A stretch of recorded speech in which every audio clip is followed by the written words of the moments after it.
the time. Spending in Washington out of control. Just 2 years ago, public outrage over the mounting deficit helped make the Tea Party a major force in politics. Are Americans growing tired of all the deficit talk? A new CNBC All-American survey says people are less inclined to allow their entitlements to be cut.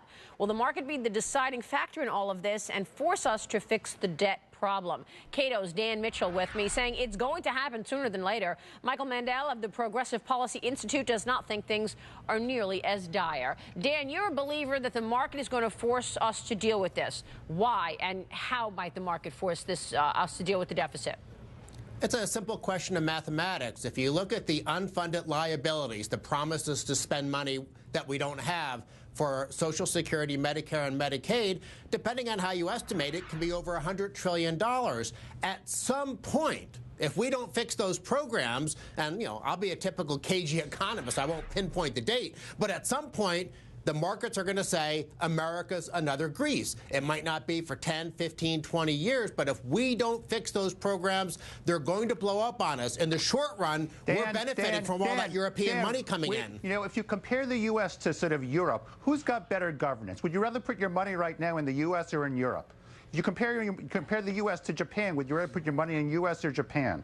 If you compare us to China, right now what the U.S. needs is more investment in infrastructure, more investment in R&D, more investment in education. Yeah, right? But is that the reason to put your money in the U.S. just because the rest of the world is looking dire? Well, remember, we're talking about the market. We're talking about the market at this point. We're talking about the market. We're talking about where people want to put their money. And the fact is, if you compare governance, you can object to governance in the U.S. as much as you want. But if you look at us compared to Europe, we're looking pretty good at this point because Europe is really messing things up.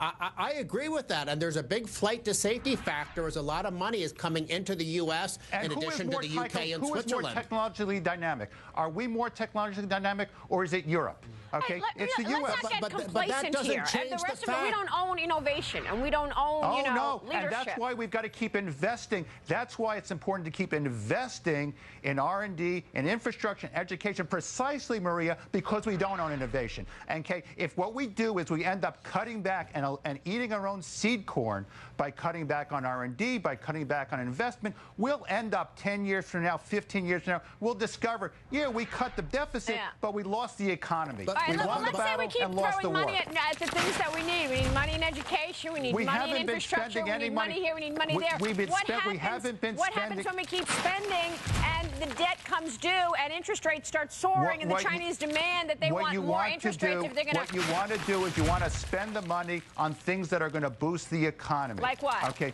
Well, take infrastructure. Take infrastructure, first of all, which is easy. We've been cutting back on infrastructure spending.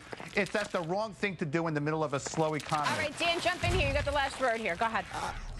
The federal government is not the place to spend money. We have a record burden of federal spending, and because of entitlements, it's going to get worse. Yes, the rest of the world's probably in worse shape than we are, but sooner or later, if we don't fix those programs and do things like the Ryan budget, we're doomed as well, and then we're going to have our own fiscal crisis, which is why making the government bigger now is exactly the wrong thing to do. All right, gentlemen, we'll leave it there. We're going to sit on that all weekend and think about it, and certainly we will continue following this story.